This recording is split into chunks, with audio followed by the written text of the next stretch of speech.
quand les Hutus burundais et rwandais sont venus au Congo, c'était impossible pour les Tutsis congolais de vivre, sauf si le gouvernement décidait de les protéger contre les autres. Mais avec cette situation comment je vais dire, de deux parties, si vous voulez, ils n'étaient pas suffisamment protégés. C'est comme ça que Goma s'est vidé, Bukavu s'est vidé. Les gens ont fui. Et alors ceux-là se sont joints à ces autres Congolais qui avaient des visées politiques, qui avaient des ambitions politiques, au Rwanda qui avaient des visées sécuritaires, et toutes les trois catégories sur une base d'une communauté internationale lassée par Mobutu, qui n'avait rien à faire, il n'avait plus rien à faire avec lui, qui était fatigué de lui. Les quatre éléments mis ensemble, c'est ce qui a donné naissance à l'AFDEL. Voilà. La toute dernière, c'est par rapport aux relations Rwanda-RDC. Moi, je discute souvent avec des collègues, souvent de l'Est, qui disent niet, il ne faut plus une reprise des relations diplomatiques entre le Rwanda et la République démocratique du Congo, vu tout ce qui s'est passé, vu les morts congolais. Le Rwanda parle beaucoup plus de son génocide, excusez les termes, mais pourtant il y a aussi génocide chez nous. Alors, pas question de reprise des relations diplomatiques. Moi, je leur explique, je dis peut-être ils doivent revoir la situation entre la France et l'Allemagne, qu'on doit essayer peut-être de dépasser un peu certaines choses pour qu'il y ait vraiment le retour des relations bilatérales entre le Rwanda. Est-ce que vous partagez ce point de vue? Il faut vraiment qu'on renoue les relations entre le Rwanda et la RDC et tout effacer, sans pardon, sans rien revoir? Madame, tout est question de leadership. Vous venez de donner l'exemple de la France et de l'Allemagne. L'Allemagne a occupé pendant des années, par exemple l'Alsace était occupée par l'Allemagne jusqu'à aujourd'hui. Il y a des lois allemandes qui s'appliquent en Alsace qui ne s'appliquent pas dans les autres provinces de la France. Parce qu'on les a trouvées intéressantes sur le plan social. Et lorsque la France a récupéré tout son territoire, elle n'a pas annulé ces lois-là. Le saviez-vous? Donc c'est pour dire que il y a eu des blessures. Je ne sais pas s'il y a eu plus de blessures entre nous et le Rwanda qu'il y en a eu entre la France et l'Allemagne. Mais aujourd'hui, ce sont les deux qui forment la colonne vertébrale de l'Union européenne. Alors, ça dépend de ce qu'on veut. Nous, déjà au RCD, on l'a dit, depuis le début de la transition, vous vous rappelez, et on nous a traités de tous les noms. Malheureusement, on a la mémoire courte. Aujourd'hui, on devait revenir sur nos déclarations et sur les réactions que les gens avaient faites lorsqu'on disait « faisons de sorte que nous améliorions nos relations avec le Rwanda ». C'est la solution. Alors, nous pensons qu'il faut le faire. Nous encourageons ça. Pour deux raisons ou trois. La première, autant nous avons des choses que nous pouvons reprocher au Rwanda. Mais prenez le temps d'écouter le Rwanda. Vous allez vous étonner qu'ils ont des choses qu'ils nous reprochent. Et je vous donne un exemple. Eux disent que les Interahamwe, qui sont même les ex-phares, toute l'armée là, ils considèrent qu'on les a logés, on les a nourris, on les a armés, ou alors on leur a facilité la tâche. Tout ce qu'ils ont fait au Rwanda, c'est avec notre complicité. Bon, mais ils sont adultes pour plaider pour eux-mêmes. Mais je voulais simplement vous dire, en réfléchissant honnêtement et logiquement, malgré la colère qu'on peut avoir, même la haine qui n'aide pas, qui ne règle rien, mais bon, je peux comprendre. Mais ils ont aussi des choses qui nous reprochent. Encore que jusqu'à aujourd'hui, nous ne pouvons pas dire, en nous regardant dans le miroir, qu'il n'y a plus d'Interahamwe chez nous. Je crois que vous êtes d'accord. La semaine passée, il y a eu 58 qu'on est allé déposer à Kigali. C'est aussi un sujet d'actualité. C'est le pasteur Mulunda qui les a accompagnés.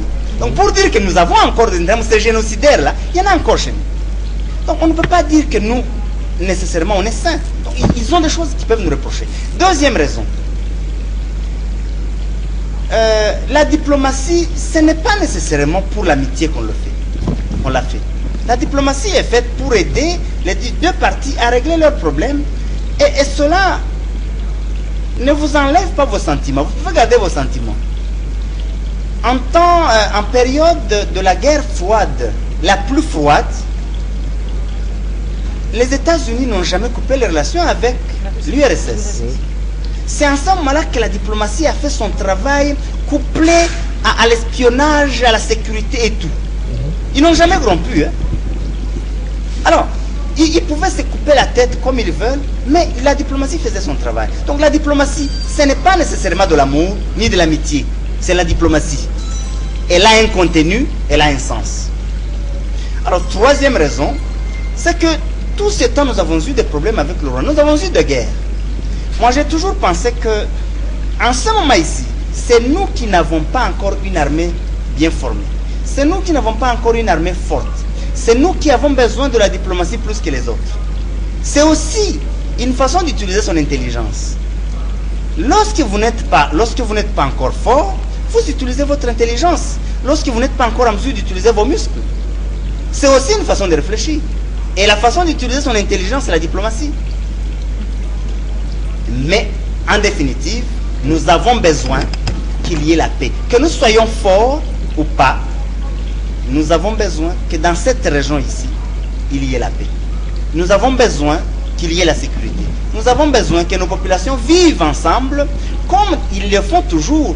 Tout le monde à Goma va faire les achats à Gisenyi et les gens de Gisenyi viennent à Goma tous les jours. Tous les gens de Bukavu, ils achètent la tomate, la pomme de terre à Tchangougou. Et ceux de Tchangougou achètent autre chose à Bukavu. Il est impossible de les séparer. Vous pouvez faire tout ce que vous voulez en politique. Ces gens-là, ils vont continuer à vivre ensemble. Alors, pourquoi ne pas essayer de voir comment vivre ensemble, bien vivre ensemble déjà, si on sait qu'on finira par vivre ensemble? Excuse-moi, Cyril, avant de te passer la parole. Honorable, je sens dans votre langage, pour enchérir un peu la question de Paulette, lorsqu'elle parle des relations diplomatiques entre les deux États souverains, je pense que il faudrait, je ne sais pas, mais je pense qu'il faudrait d'abord qu'il y ait le vouloir de chaque État. C'est pas peut-être en organisant des opérations.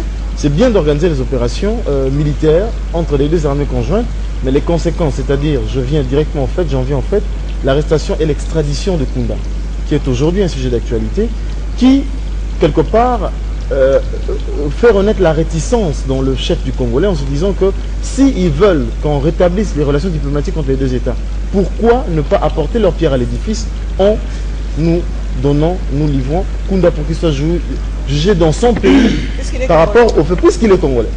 Messieurs les journalistes et madame, c'est une fois de plus une question à laquelle je n'aime pas répondre parce que je ne suis pas supposé maîtriser tous les éléments. Mais je m'en vais vous donner mon point de vue. Est-ce que vous êtes sûr, vous êtes convaincu que notre gouvernement a besoin d'un Kunda? Vous êtes... Non, je ne suis pas au gouvernement. Est-ce que vous êtes convaincu que le gouvernement congolais a besoin que le gouvernement rwandais transfère un Kunda ici? Je ne sais pas. Donc, je n'ai jamais participé à ces négociations. Mais est-ce que ce n'est peut-être pas déjà bon pour le gouvernement congolais qu'un Kunda ne soit plus là, mais qu'il soit détenu ailleurs? Et le gouvernement congolais peut dire à tous les militants militaires d'Nkunda et autres, je n'ai rien à faire. Bon, je ne sais pas, mais je pense que... est-ce que le Rwanda a arrêté Nkunda pour les infractions qu'il a commises par rapport à la loi rwandaise ou par rapport aux problèmes qu'il posait au gouvernement congolais? Alors finalement, est-ce que... Donc, je réfléchis à haute voix. Je réfléchis à haute voix, mais donc moi je me dis que... effectivement, pour construire cette relation, il faut la volonté des deux parties. Oui. Moi, je considère que la volonté existe déjà. Il a existé l'opération conjointe militaire des deux armées. Aujourd'hui, les deux pays ont ouvert des ambassades. Oui. Et il y a un ambassadeur rwandais ici, l'ambassadeur congolais, Maître Nkulu, est à Kigali. Je pense qu'on vient de signer les accords tripartites pour le retour des réfugiés. Oui. Je pense qu'il ne faut pas non plus vouloir aller trop vite. Oui. Il faut y aller, évidemment, il faut qu'on avance vite, mais pas trop vite. Il ne faut pas confondre la vitesse et la précipitation. Je considère que c'est déjà beaucoup. à considérer d'où nous venons et où nous en sommes, pour moi, c'est déjà beaucoup. Il faut consolider. Il faut aller plus loin. Il faut, par exemple, aujourd'hui, qu'on se mette d'accord sur l'exploitation du gaz méthane. Il faut qu'on se mette d'accord sur la gestion des Ruzizi, des barrages. Vous dites? C'est pas notre lac à nous? Non, il est entre les deux pays. Parce que il est exactement, du début à la fin, c'est entre les deux pays. Donc, chaque pays a même des îles, comme île Jussé pour nous, et aussi ils ont d'autres îles. Il y a donc une partie du lac qui appartient au Rwanda et une partie du lac qui nous appartient. Et je pense qu'on doit maintenant passer aux autres questions de coopération profonde sur l'économie, sur la sécurité, nous rassurer mutuellement. Et s'il faut qu'on revienne sur notre histoire, organiser des bons forums pour qu'on fasse la relecture, pour moi c'est faisable. Une autre question honorable. Quelle est la devise du RCD? Écoute, je pense que... En quelques mots. Je pense que nous avons la devise qui est devenue la plus populaire. Oui. Et lorsque nous avons adopté ça, oui, la bonne gouvernance, oui, les gens se sont moqués de nous. Oui. Ils ont dit vous exagérez. Ils ont même dit vous osez trop. Mais aujourd'hui, c'est rentré dans le langage de tout le monde. La bonne gouvernance est devenue un terme que tout le monde maîtrise. Nous aimons jouer ce rôle de pionnier. C'est pas qu'on est vantard, mais il arrive que nous fassions des choses contre lesquelles tout le monde se lève, mais 4 mois après, 6 mois après, 1 année, 2 ans après, tout le monde nous donne raison, mais sans passer au micro pour dire vous aviez raison, je retire les injures que j'ai adressées contre vous. Cyril Koumoundé. Maître Moïse Nyonga, bonsoir. Bonsoir, monsieur. Maître, je vous ramène à l'époque de la Deuxième République. Ah, c'est trop loin ça. Oui. On y Alors, va. que vous rappelle le régime du feu maréchal Mobutu? Les bons souvenirs, les mauvais souvenirs, surtout par rapport à la communauté Tutsi. Hein? Bon, honnêtement, je dois vous dire que sous son régime, comme communauté, Vous étiez tranquille. nous n'avons pas eu beaucoup de problèmes. Chez nous, chez les Banyamulenge, on a eu des problèmes une fois, sérieux problèmes, lorsque on a fait un recensement et les agents de recensement ont refusé de nous recenser. Et on a rejeté toutes les candidatures des Banyamulenge aux élections législatives, mais les mêmes personnes, nos frères du Kivu, qui ont plaidé pour que les Banyamulenge ne soient pas candidats parce qu'ils disaient nationalité douteuse, sont venus se faire élire chez nous. Alors maintenant, on a dit, mais comment vous pouvez nous refuser le droit d'être élu, mais vous nous reconnaissez le droit d'être électeur? Ou on est congolais, ou on ne l'est pas.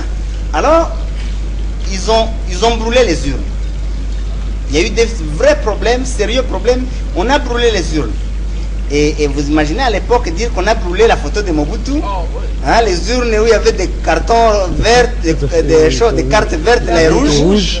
Et c'était pas facile. On a arrêté tous les capitans.